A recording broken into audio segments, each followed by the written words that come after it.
Karena tiga hal ini tidak akan mungkin terjadi kalau kita hidup sendiri. Tiga hal ini yang adalah satu, marah. Ada apa dengan marah? Orang kalau sedang marah, maka yang muncul dalam pikirannya adalah hal-hal yang negatif yang berkaitan dengan orang yang membuat kita marah. Dan orang-orang yang seringkali membuat kita marah itu bukan orang-orang yang jauh. Karena orang yang jauh tidak punya keterikatan apa-apa.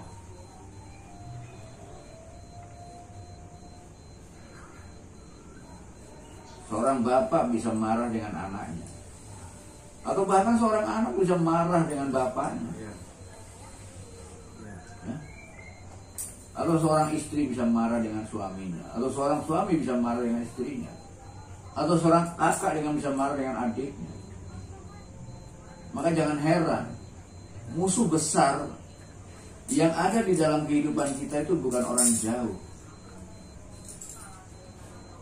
Kita punya sahabat yang erat, bisa jadi musuh besar. Kita salah dalam merawat persahabatan, musuh. Musuh itu bukan orang lain sama sekali. Orang lain gak punya keterlibatan apa-apa, gak punya urusan apa-apa.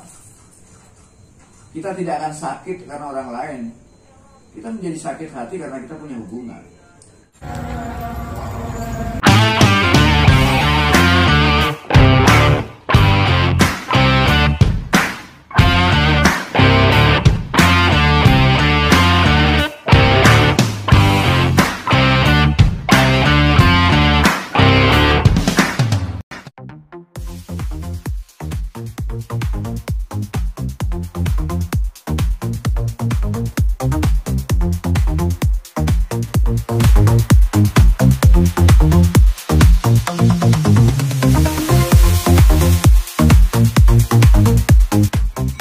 Salam cerdas selaras, para pecinta Hyang Weldo TV dan para tandapan di mana saja berada di seluruh alam semesta, baik yang ada di alam skala maupun di alam niskala. Bertemu kembali dengan saya Hyang Weldo, pengelola channel khusus yang selalu mengangkat setiap persoalan kehidupan manusia dalam perspektif dan dalam kajian spiritualitas secara substansial metaontologis. Hyang Weldo TV di satu sisi di samping ingin mengangkat dan memurnikan spiritualitas dari persoalan-persoalan aksidental yang tidak ada korelasinya dengan spiritualitas itu sendiri, seperti klinik, supranatural, tradisi, budaya, agama, atau sistem kepercayaan apapun. Spiritualitas bukan suatu pengetahuan atau suatu teori apapun tentang alam metafisika. Spiritualitas hanyalah suatu metode atau jalan kembali kepada kemurnian, ke dalam kenyataan yang sebenarnya, yang bebas, yang ada di luar semua prasangka pikiran dan praduga ilmiah apapun yang masih terbatas dan sangat dualitas. Di sisi yang lain, berkat keuniversalan spiritualitas yang tidak terbatas, yang melampaui semua pengetahuan dan pengalaman manusia, sehingga spiritualitas dapat dijadikan jalan tengah atau jembatan penghubung yang dapat menyatukan semua perbedaan yang ada di dalam pengetahuan konseptual maupun pengetahuan fenomenal, dan bagaimana menempatkan keduanya secara substansial dalam perspektif spiritualitas sebagai langkah edukatif meningkatkan kecerdasan dan kesadaran spiritualitas bangsa dan umat manusia di mana saja dan kapan saja. Dan dalam kesempatan yang baik kali ini, kami ucapkan terima kasih sebesar-besarnya kepada para pecinta Hyang Weldo TV dan para tandapan di mana saja berada yang setia mengikuti dan mendukung setiap konten kajian pencerahan Hyang Weldo TV. Dan jangan lupa saran-saran serta komentarnya demi kebaikan kita semua dan demi kemajuan Hyang Weldo TV. Dan jangan lupa subscribe bagi yang belum, kemudian bunyikan loncengnya agar selalu mendapatkan notifikasi dari Hyang Weldo TV. Manusia kalau belum bisa menjadi dirinya sendiri, berarti dia masih ada di dalam cengkraman egonya. Sekalipun sampean sudah sadar berusaha untuk bebas dari ego, tapi sampean belum sadar kalau masih jadi ego. Belum sadar kalau sampean masih jadi ego. Ego ini tersusun dari 106. Ego ini tersusun dari 106 unsur. Ya. Kalau kita jelaskan dengan dengan para Kurawa itu bentuk ego kita. Jika kita menggunakan tokoh pewayangan sebagai lambang, maka bangunan ego itu tersusun dari 107 lapisan yang dilambangkan dengan keberadaan 100 keluarga Kurawa dengan 7 tokoh utama dari kerajaan Hastinapura. Seperti misalnya Bhisma yang melambangkan fanatisme, 2. Durna yang melambangkan kemelekatan pada pengetahuan konseptual yang dualitas, 3. Dipatikarna yang melambangkan adanya iri dan dengki serta buruk sangka, 4. Sengkuni yang melambangkan suka mengadu domba dan suka memfitnah, 5. Destarata yang memang buta matanya, itu melambangkan kebutaan hati. Dan Duryodhana melambangkan merasa berkuasa, adigang adigung adigono, dan suka pemarah. 7. Aswatthama merupakan orang yang berjiwa pengecut dan suka berkhianat. Kedelapan adalah Dewi Gandhari, istrinya Destarata, yang membuta matanya, tidak mau tahu, melambangkan ketidakmautahuan, ketidakpedulian, dan kecewa karena dia mendapatkan suami yang buta. Begitulah ego manusia, apalagi dengan 100 Kurawa yang melambangkan banyak macam-macam watak dan karakter. Bagaimana membebaskan Pandawa dari rongrongan para Kurawa yang jumlahnya 106. Mungkin para Kurawa itu hanya 100. Dursasana dengan Duryodhana dengan adik-adiknya. Duryodhana ini kan rajanya Kurawa. Duryodhana itu lambang pengemis. Lambang apa? Pengemis. Kerjaannya pengemis apa? Minta. Nah, yang diminta apa? Pada umumnya duit. Bukan. Minta dihargai, minta dianggap, minta diakui, minta. Kalau sampean berbuat atau melakukan sesuatu, kemudian sampean marah ketika tidak dihargai, apa ini kan minta. Ini adalah Duryodhana. Di atasnya Duryodhana ada siapa? Ada Dewa Bhisma. Dewa Bhisma adalah itu lambang dari fanatisme. Dewa Bhisma itu adalah orang yang fanatik. Dia fanatik pada sumpahnya. Padahal sumpahnya salah. Tapi karena itu sudah menjadi sumpah, maka dia harus menjalani. Nah, ini namanya Bhisma adalah lambang fanatisme. Dalam diri kita mungkin ada fanatisme. Kita fanatik pada kebiasaan tertentu, kita fanatik pada Bhisma itu Raja Hastina. Tapi dia rela memberikan kekuasaannya kepada orang lain. Tapi dia berjanji untuk tetap menjaga Hastina. Sehingga dia berjanji, sekalipun dalam menjaga Hastina, dia harus berlawanan dengan orang-orang sebaik Pandawa. Hanya karena janji itu, dia harus berhadapan dengan Pandawa, kalau perlu menjatuhkan Pandawa yang baik. Ini karena fanatisme tadi. Ada siapa saja coba? Dewa Bhisma, ada Dipatikarna. Dipatikarna itu lambang iri dan dengki. Karena Dipatikarna ini dilahirkan sebelum ada suami, maka otomatis dia dipelihara oleh orang lain. Istilahnya diberikan pada orang lain, pada seorang kusir. Makanya Dipati Karna iri dan dengki kepada Pendawa.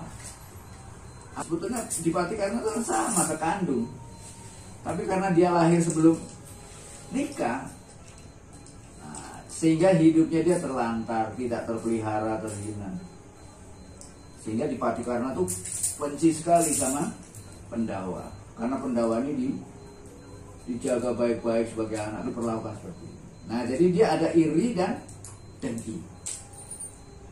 Makanya Dipati Karna ini melakukan latihan-latihan perang yang luar biasa, tujuannya hanya ingin melenyapkan Arjuna. Sehingga dia punya senjata kunta. Ya kan? Senjata ini diperoleh lewat tapa berata yang luar biasa. Senjata kunta ini ampuh. Kalau dia sudah dikeluarkan, tidak bisa seorang pun menghindar dengan kekuatan apapun. Senjata kunta ini mematikan. Dan ini dia dapatkan hanya untuk membunuh Arjuna saja. Jadi Arjuna betul-betul terancam dengan senjata ini. Makanya pada saat Dipati Karna nantang siapa? Nantang Arjuna. Arjuna jelas akan mati kalau berhadapan dengan Dipati Karna dengan senjata kunta. Padahal kalau Pendawa kehilangan Arjuna akan timpang. Dia kekuatan terbesar. Nah, yang namanya Krishna tahu bagaimana ngatur siasat, ya kan? Bagaimana agar Arjuna ini selamat. Nah, kalau sudah berhadapan dengan Dipati Karna, karena memang dalam tarungnya nanti akan berhadapan. Nah, sama Krishna dibikin siasat. Yang namanya Gatotkaca ini diperintahkan untuk menggoda, untuk mengganggu Dipati Karna. Jadi sebelum perang tanding antara Dipati Karna dengan Arjuna, Gatotkaca itu anaknya Bima, ditugaskan untuk mengganggu, menggoda Dipati Karna. Diejek terus pokoknya. Kamu tuh percuma, bukan kesatria. Bikin malu terus agar marah. Kamu tuh anak terlantar gini sampai marah kan. Dan Dipati Karna mencoba untuk tidak marah, karena dia kalau marah ini senjatanya kan keluar tempatnya. Ya akhirnya ya memang dibikin marah, tapi Gatotkaca siap berkorban. Nah disinilah Gatotkaca tahu bahwa keberadaan Arjuna itu lebih hebat daripada Gatotkaca, sehingga dia harus mengorbankan diri. Sama seperti kalau catur, pion-pion yang pangkatnya lebih rendah harus berkorban demi pion-pion yang pangkatnya lebih tinggi, ya kan? Maka Gatotkaca sekalipun sakti luar biasa, tapi dia harus mengorbankan diri demi Arjuna. Sehingga ketika pendek kata Dipati Karna marah karena digoda sama Gatotkaca, akhirnya kuntanya dikeluarkan dan Gatotkaca gugur. Nah kalau dalam wayang-wayang ini seringkali judulnya itu Gatotkaca gugur, atau judulnya perang tanding antara Arjuna dengan Dipati Karna. Padahal perang sebelumnya adalah dengan, sehingga ketika Kunta ini sekali pakai ya. Karena dia dapat Kunta ini ampuh luar biasa, tapi dia hanya sekali pakai. Karena sekali pakai inilah maka digoda sama Gatotkaca. Karena setelah dia digunakan, Kunta ini sudah tidak ampuh lagi. Itu karena sekali pakai. Maka ketika berhadapan dengan Arjuna, dengan mudah dikalahkan. Nah, tokoh-tokoh ego lainnya apa Pak? Ada Dewa Bisma, ada Dipati Karna, ada apa lagi coba? Ayo. Itu pokoknya Banyak ya. Kalau sampai ingat siapa bisa menjelaskannya. Ada Aswatama, ada Durna. Durna ini orang-orang yang mengajarkan ilmu dualitas. Makanya Durna dengan Krishna itu sama-sama guru. Kalau Durna ini guru dualitas, maka Krishna adalah guru non-dualitas. ya ada hitamnya soalnya. Nah, Durna mengajarkan dua pengetahuan baik dan buruk. Yang baik diambil sama Pendawa, yang buruk diambil sama Kurawa. Sedangkan Krishna jelas Kurawa tidak akan belajar sama Krishna. Yang belajar sama Krishna ya Pendawa. Itu ceritanya panjang. Yang kalau cerita itu nanti cerita wayang. Ya wayang. Ya. Tapi gak apa-apa, memang cerita wayang berkaitan dengan keberadaan kita. Ya. Jadi pendek kata, kepasrahan adalah bagaimana kita memberikan diri kita pada guru untuk siap dihancurkan. Agar padi atau mawar itu tidak terganggu oleh gulma yang hidup di sekitarnya. Agar kita mampu menjadi diri kita yang sebenarnya, tidak lagi tergantung pada ego, pikiran, dan lain sebagainya.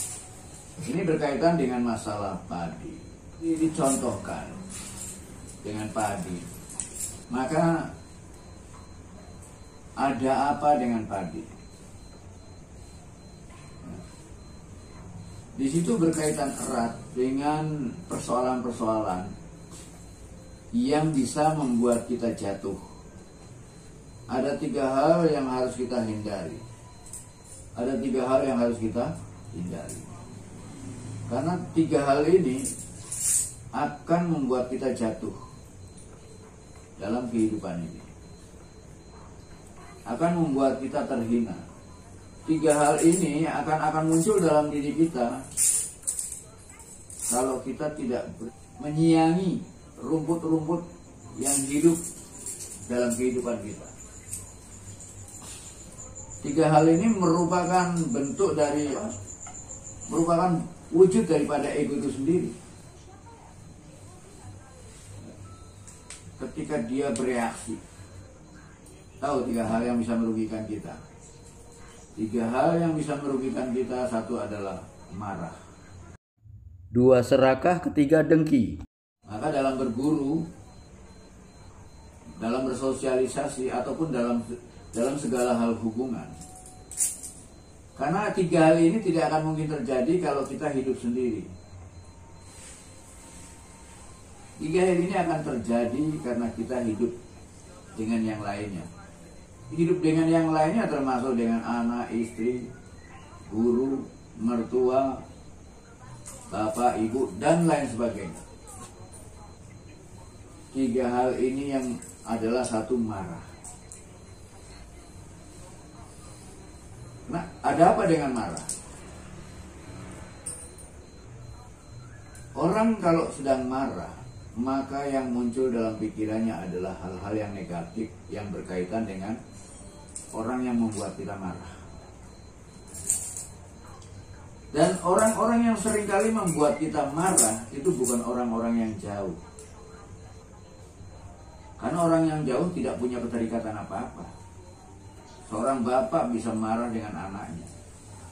Atau bahkan seorang anak bisa marah dengan bapaknya. Ya?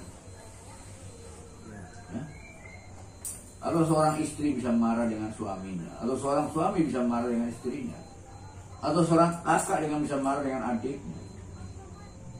Maka jangan heran, musuh besar yang ada di dalam kehidupan kita itu bukan orang jauh.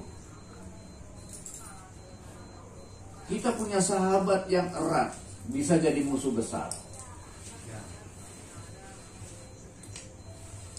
Kita salah dalam merawat persahabatan musuh. Musuh itu bukan orang lain sama sekali. Orang lain gak punya keterlibatan apa-apa, gak punya urusan apa-apa. Kita tidak akan sakit karena orang lain. Kita menjadi sakit hati karena kita punya hubungan. hubungan saudara, hubungan keluarga, hubungan suami istri, atau hubungan bisnis. hubungan bermacam-macam hubungan. Tanpa adanya hubungan, tidak ada sakit hati. Maka ketika kita marah, lupa hubungan itu.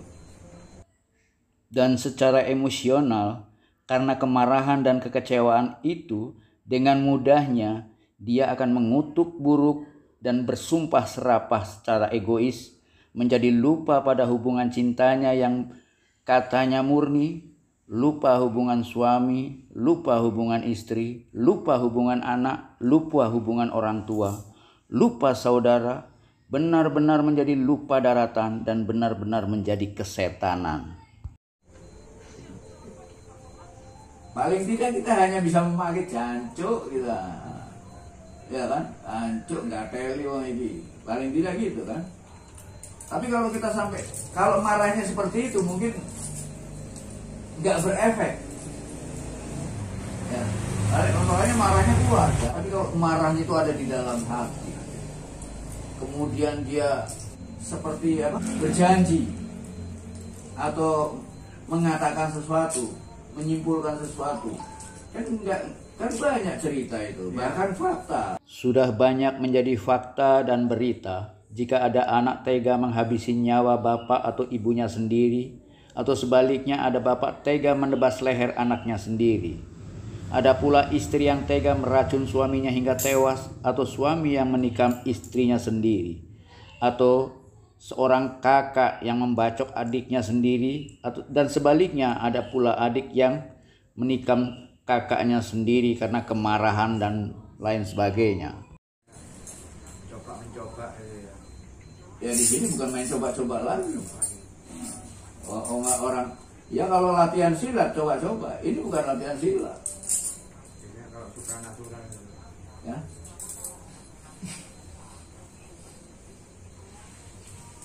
Hati-hati ketika kita marah. Kita mudah sekali menyumpah. Ketika marah, coba kalau suami istri, mungkin si istri atau suami, wes gak PTM, gak hidup, gak urip, awakmu gak popo, wes minggat dia. Memangnya laki-laki kamu saja, kan gitu. Emangnya perempuan kamu saja. Akan mudah mengatakan hal-hal semacam itu. Akan mudah kita menyatakan yang sesungguhnya. Andai kata hal itu terjadi, kita akan menyesal dan menangis. Banyak di antara kita yang tidak menyadari bahwa kutukan, sumpah serapah yang kita ucapkan pada saat kemarahan bisa berakibat pada karma yang instan, yang segera menjadi kenyataan sesudah kemarahannya berakhir, yang akan menjadi penyesalan seumur hidupnya. Namun manusia tidak pernah jera dan selalu lupa diri. Ini efek dari kemarahan. Maka siapa yang bisa menahan kemarahan, itulah manusia. Kalau binatang nggak bisa menahan kemarahan, itu bedanya manusia dengan binatang. Manusia bisa mengendalikan dia. Menahan itu termasuk jelek. menang kemarahan. Iya, ya lebih baik daripada marah, tapi itu termasuk jelek. Karena yang namanya menahan, kemarahan itu masih ada, hanya ditahan. Dan kalau terus-menerus ditahan, kemampuan menahannya sampai seberapa?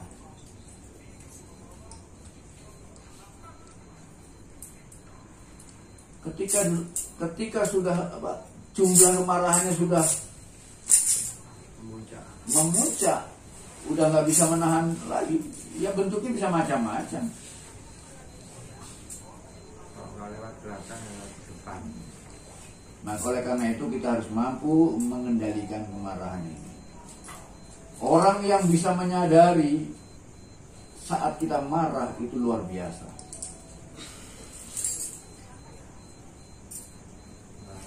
Ya, jadi bukan nahan marah, tapi yang baik adalah tidak marah.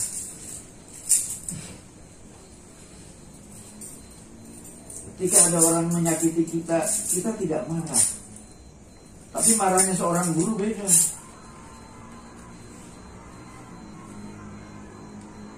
Bedanya di mana? marahnya orang biasa dengan marahnya guru gimana bedanya? Marahnya orang biasa ketika marah, yang terbakar kemarahan siapa? Ya dirinya sendiri. Panas ya. Ya, orang kalau marah kan panas. Terbakar enggak? Yang terbakar siapa? Tapi kalau guru yang marah, gurunya nggak terbakar dengan kemarahannya.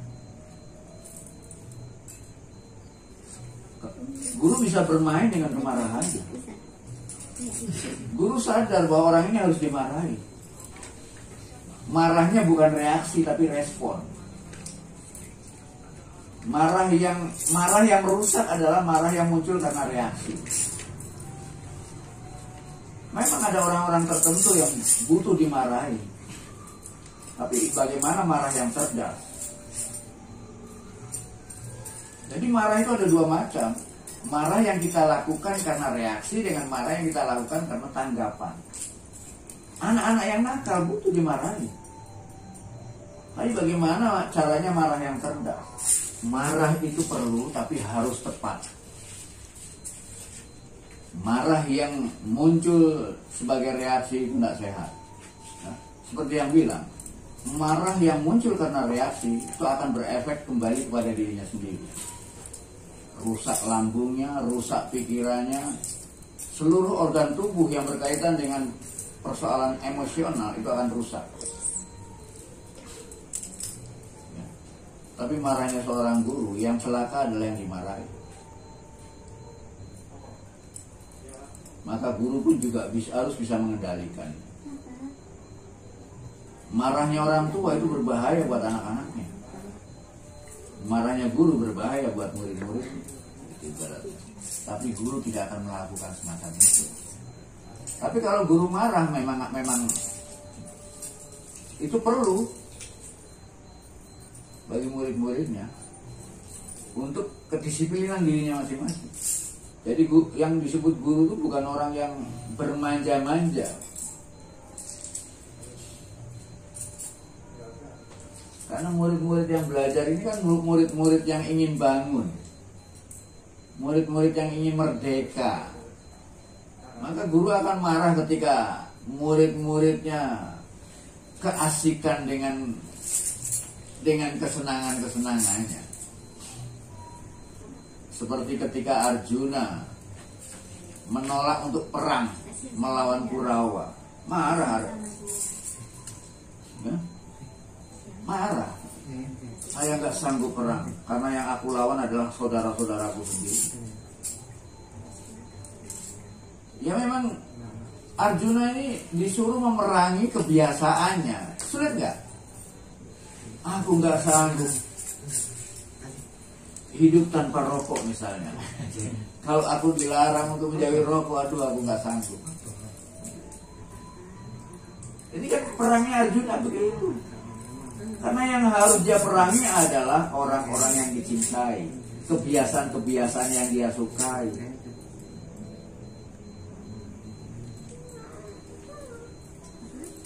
Nah kita disuruh meninggalkannya, memeranginya, menjauhinya. Sanggup nggak? Arjuna nggak sanggup. Karena nggak sanggupnya Arjuna, Krishna langsung marah. Saat ini kamu lakukan berdasarkan perintahku.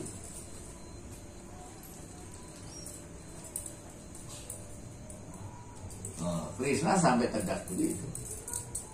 Kamu hanya bertugas melakukan apa yang menjadi jauhku. Apapun yang kuperintahkan, sendiko daud. Itu Krishna. Karena melihat Arjuna yang mulai lemas dia. Mulai dia nggak mampu, aduh aku nggak bisa membunuh kakekku sendiri. Aku nggak bisa membunuh Durna, itu guruku sendiri. Aku nggak bisa membunuh itu pamanku sendiri. Aduh aku nggak bisa menjauhi kebiasaanku, moli-moiku. Nah, kan berat itu. Tidak bisa mungkin meninggalkan judinya, nggak bisa meninggalkan minuman kerasnya, nggak bisa meninggalkan kebiasaan-kebiasaan buruknya. Kebiasaan buruk itu bisa macam-macam. Senang tidur juga bisa jadi kebiasaan buruk.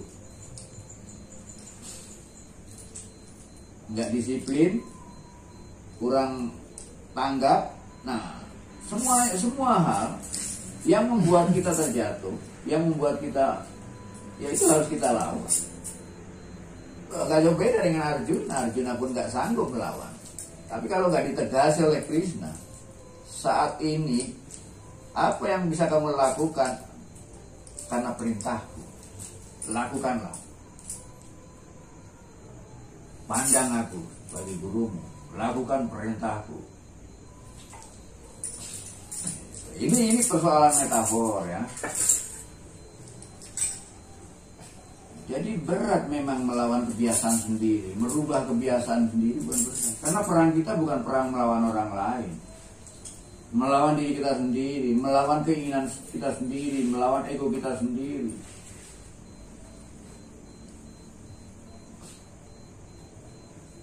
Jadi guru gak dibayar apa-apa, tapi bisa dimusuhi sama murid-muridnya. Karena tugas guru hanya mengganggu murid-muridnya agar tidak tertidur. Tugas guru hanya menghina murid-muridnya agar apa? Agar tidak muncul egonya, tidak muncul keangkuhannya, tidak muncul rasa adigang adigung adigunonya. Tahu rasa adigang adigung adiguna? Itu siapa yang punya perasaan semacam itu? Duryodhana. Duryodhana itu adigang, adigung, adiguna, merasa berkuasa. Dan setiap orang merasa punya kuasa, sehingga setiap orang bisa bicara, gak paten aku ribek kon. Kalau dalam bahasa Indonesia gimana? Gak paten, emangnya kamu saja yang laki-laki, emangnya kamu saja yang perempuan, emangnya kamu. Ini kan punya kekuasaan dia. Gak paten apa ya, bahasa Indonesia gimana nih? Gak paten, gak ambek kon. Sulit mbak. No problem. Iku lah singkat ini gak paten itu kata-katanya kasar banget. Jadi perang Bharatayuddha itu betul-betul perang melawan diri sendiri yang melahirkan kemerdekaan. Dia bukan perang biasa. Bahkan di dalam ceritanya banyak sekali sastra-sastra, sutra-sutra, ayat-ayat yang bisa kita kupas kedalamannya.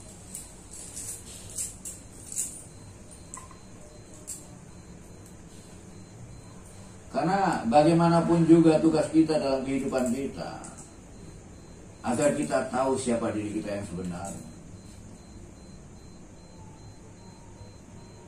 Kalau kita ini anak harimau, ya tunjukkan bahwa kita anak harimau, bukan anak kambing. Sekalipun kita pernah dipelihara oleh ibu kambing, ya mungkin akan sulit harimau yang dipelihara sama ibu kambing. Dari mulai kecil dia sadar sebagai anak kambing.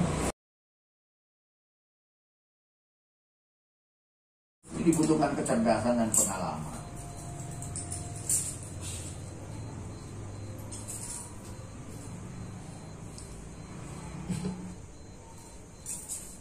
Manusia itu, yang disebut manusia dan Tuhan itu tipis sekali. Tuhan itu artinya Tuhan. Tuhan itu artinya orang-orang yang sudah mampu mengendalikan dirinya, orang-orang yang sudah mampu menjadi raja bagi dirinya sendiri. Itu disebut Tuhan. Tuhan. Tulisannya Tuhan, tapi sebetulnya bacanya Tuhan. Nah,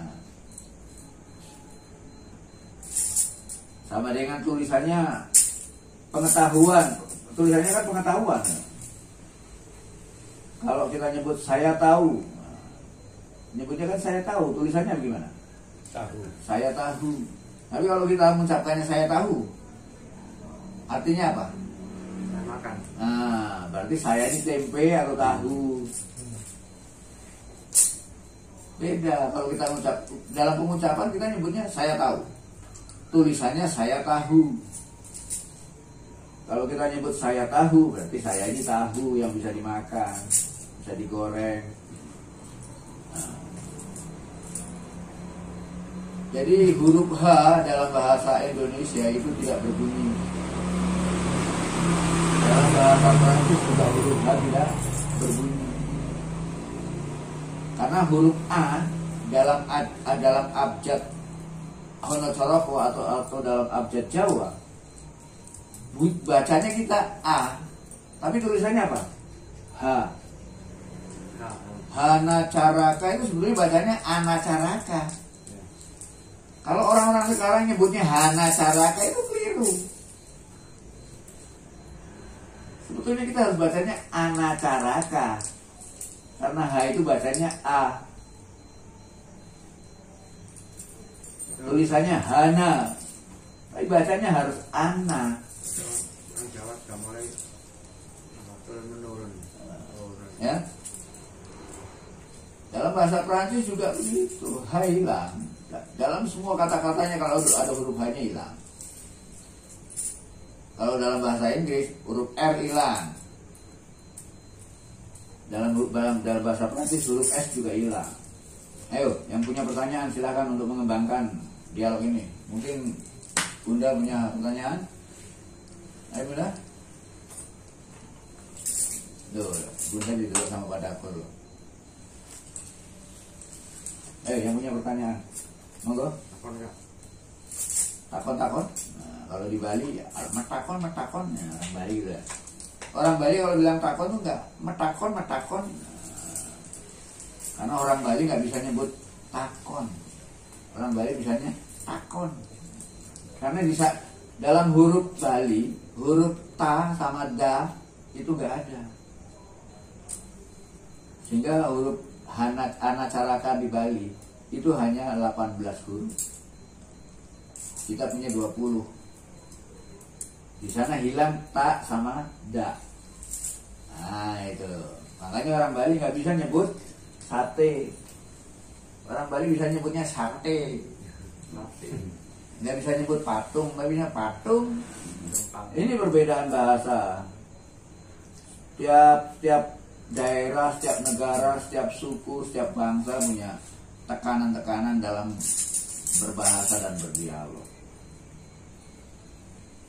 Dan di situ terjadi keindahan. Bagaimana orang Padang bicara, nah di situ ya. Silakan. Yang berkaitan dengan masalah pribadi apa saja yang pengalaman sampean yang membuat hidup ini menjadi stagnan, apa penyebabnya, itu kan masih berkaitan dengan diri kita. Kalau kita masih terikat dengan ketakutan, harapan dan lain sebagainya, ini yang membuat kita menjadi stagnan, jalan di tempat. Bahkan orang melingkar-lingkar. Hidupnya selalu melingkar-lingkar, berputar-putar. Sama dengan kita melangkah tapi gak pernah maju. Kalau ada pertanyaan sedikit ya. Iya silakan. Banyak juga nggak apa-apa. Mau dipatuh di hadapan guru. Di luar guru mengganggu orang lain gitu contohnya, itu termasuk hormat sama guru enggak? Ya itu termasuk tidak hormat, sama dengan apa? Ya sama dengan orang yang tidak berguru. Ya, sama dengan orang yang tidak berguru.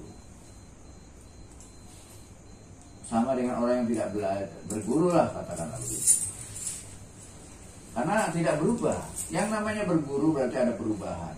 Yang namanya belajar ada perubahan di dalamnya. Kalau nggak ada perubahan berarti dia tidak belajar. Itu ilmu beli. Ya, berguru, ya, berguru. Cuma berguru dengan guru yang sebenarnya dengan guru palsu itu beda. Ya, sudah menjelaskan. Kita belajar dengan guru yang sebenarnya, yaitu belajar untuk merdeka, belajar untuk bebas, belajar untuk menjadi murni. Kalau kita berguru sama guru yang lainnya selain itu hanya belajar untuk mendapatkan petunjuk agar hidupnya ada bimbingan bagaimana caranya menghadapi kehidupan ini. Nah, itu namanya belajar pelajaran-pelajaran yang berkaitan dengan kehidupan saat ini. Ayo, takon. Yang nggak bertanya berarti sudah pintar-pintar semua nih. Apa kejawen tuh hari ini petunjuk gitu. Petunjuk yang apa dapat berjalan-jalan, tapi kalau kita nggak melakukan apa namanya seperti mempraktekkan di rumah. Kalau petunjuk itu ada pada agama. Karena kalau kita belajar pada guru spiritual, hanya bisa mengatakan bahwa jadilah dirimu sendiri. Ya. Dan guru spiritual mungkin tidak bisa menunjukkan mana jati dirimu, mana jati diri kita.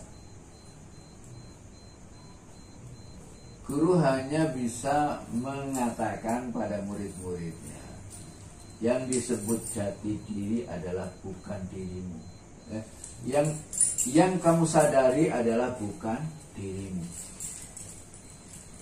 Kita hanya mengingatkan pada murid-murid bahwa yang kamu sadari dan yang kamu ketahui saat ini adalah bukan dirimu.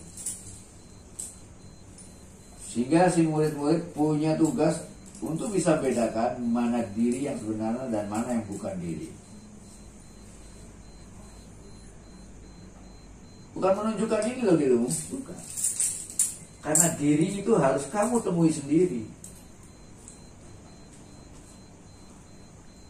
Karena ada masalah kalau guru menunjukkan. Ketika ditunjuk malah dia nggak jadi diri sendiri nanti, gagal. Menunjukkan sesuatu pada yang belum tahu hanya melahirkan keraguan. Tapi hanya kalau orang Jawa bilang kalau melawan iblis itu kan harus apa ya, berperilaku dengan baik, terus ditambah tirakat seperti kan ada puasa. Namanya gimana lawan iblis? Kalau spiritual, kalau iblis itu ya melawannya ego itu, diri kita sendiri. Ya caranya mengenal diri sendiri. Caranya harus mengenal pikiran kita sendiri. Nah, yang mananya itu yang proses ya. Kalau segala macam laku yang semacam itu kan itu salah satu jalan lain